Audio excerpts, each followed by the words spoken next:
Qual sua dúvida, senhora? Eu uso muito essa caixinha lá na Rede Vizinha. E para quem não me conhece, eu sou Marcinha Braga, ginecologista obstetra, defensora do parto humanizado. Para quem não conhece o meu canal, o Hello Marcinha, ative as notificações, comece a me seguir e dê seu like.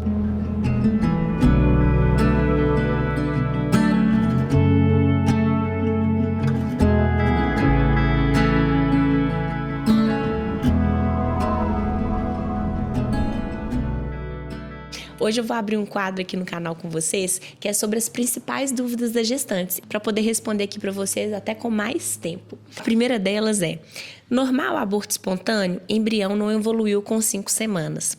Pessoal, essa é uma das dúvidas assim mais frequentes e é uma das maiores queixas das gestantes, porque infelizmente 1 a cada 5 mulheres vai ter uma perda gestacional sem que isso tenha alguma justificativa para isso. É uma estatística muito cruel mesmo, né? Só que na grande maioria, 80% dessas perdas estão relacionadas por condições genéticas que são incompatíveis com a vida. Então, invariavelmente, alguma de vocês vai passar por uma experiência de uma perda gestacional e não tem indicação de investigação, de tratamento específico, porque, como eu já falei para vocês, a maioria dessas perdas são por condições genéticas incompatíveis com a vida. Na hora de combinar o seu material genético com o da sua parceria, não houve a formação de um embrião que a gente chama de viável. Então, foi uma mudança ali na combinação dos gametas. Então, não se preocupem, tratem, né? Principalmente se vocês passaram por uma perda dessa, trabalhem a questão emocional, vivam esse luto, para que depois vocês possam tentarem, né, ou retomarem as tentativas de uma nova gestação. Eu não posso dizer que isso é normal, mas isso é muito comum. Vocês lembram lá naquele vídeo que eu falei para vocês que no início da gestação não é esperado ter sangramento, principalmente em grande quantidade? É por esse motivo. Se por acaso vocês apresentarem um grande sangramento no primeiro trimestre, procurem avaliação médica, avaliação obstétrica, porque muito provavelmente pode se tratar de uma perda gestacional ou, como a gente tecnicamente fala, abortamento. E a segunda pergunta, que é uma pergunta maravilhosa e ela recorrentemente aparece e de uma condição que é muito comum, é do diabetes gestacional. Ela perguntou assim: se na primeira gestação eu tive diabetes gestacional, provável que eu tenha também na segunda gestação? É muito provável que você tenha sim na segunda gestação, mas não é uma relação de causa e efeito. Ou seja, você teve diabetes na primeira gravidez, você vai invariavelmente ter na segunda. Porque o diabetes gestacional, ele está muito atrelado a uma condição que é de síndrome metabólica, ou seja, relacionado a hábitos de vida. Então, se porventura você manteve hábitos de vida que não são saudáveis, não pratica atividade física, tem uma dieta muito rica em carboidratos, invariavelmente você vai abrir quadro de diabetes gestacional numa segunda gestação.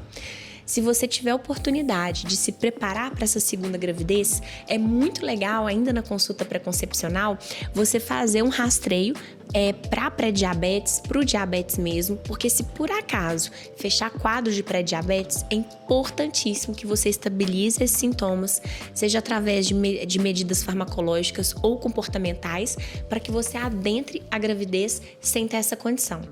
Por exemplo, se você tem pré-diabetes e adentra uma gestação ainda com pré-diabetes, você vai fechar quadro de diabetes gestacional.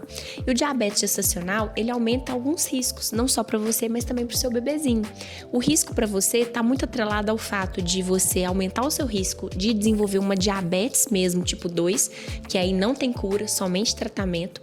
E para o seu bebezinho, tem-se o risco de obesidade na infância. Tem um risco também do seu bebê desenvolver diabetes logo na primeira infância. Então, é muito importante que você foque nesses pontos que são, assim, fundamentais e estabilize esses quadros.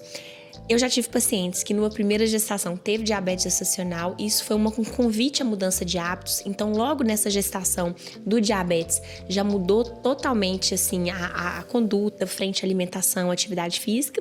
E numa segunda gestação, não abriu esse quadro. Então, é muito importante que vocês olhem para dentro de vocês e se cuidem. Quanto tempo antes de tentar engravidar devo me preparar no sentido de suplementação e vitaminas?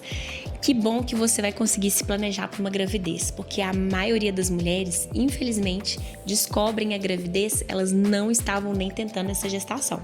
Então, se você está se planejando para uma gestação, é importantíssimo que você dê esse passo no sentido de mudar hábitos, então melhorar a alimentação, atividade física, reduzir o seu consumo de álcool e, se você tiver oportunidade, agendar uma consulta com seu futuro pré-natalista ou seu futuro obstetra.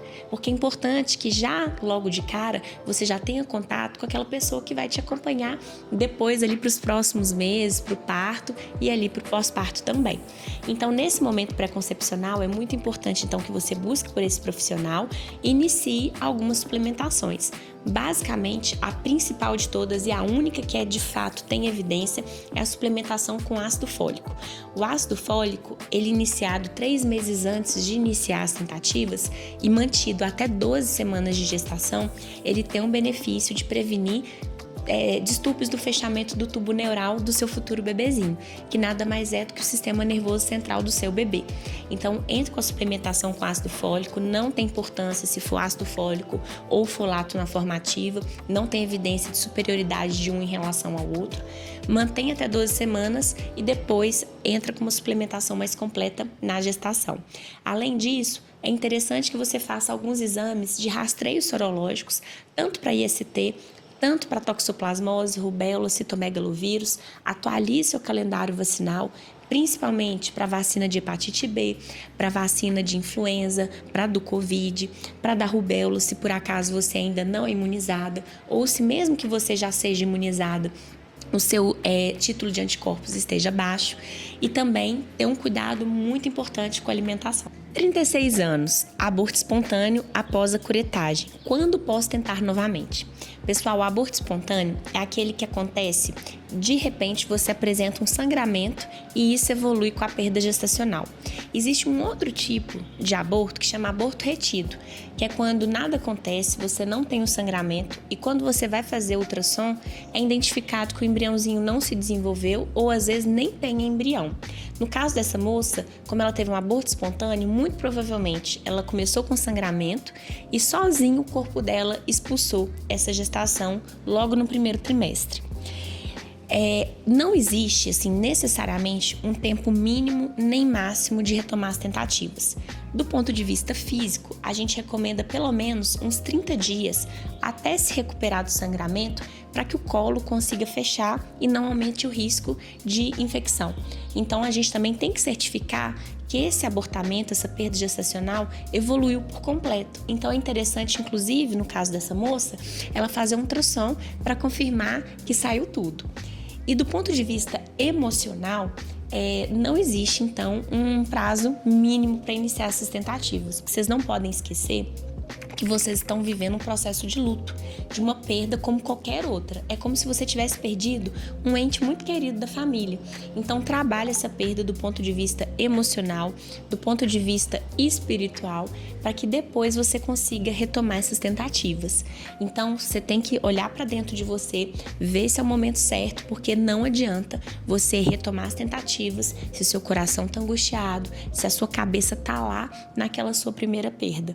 Eu já contei aqui para vocês que eu tive uma paciente que ela teve uma perda, engatou numa outra gestação, teve uma segunda perda, aí na terceira gestação evoluiu para uma gestação viável e ela ficou tão angustiada que quando esse bebezinho nasceu, ela não conseguiu curtir a gravidez e quando esse bebê nasceu, ela disse, até que enfim meu bebê nasceu. Ou seja, na cabeça dela, ela já estava há mais de 1 ano e meio já esperando esse bebê. E cada gestação é única, cada vidinha ali é única. Então vivam, experienciam essa perda, passem pelo processo de luto, por mais difícil que seja, para depois vocês tomarem essa decisão de reiniciar as tentativas e irem de coração aberto.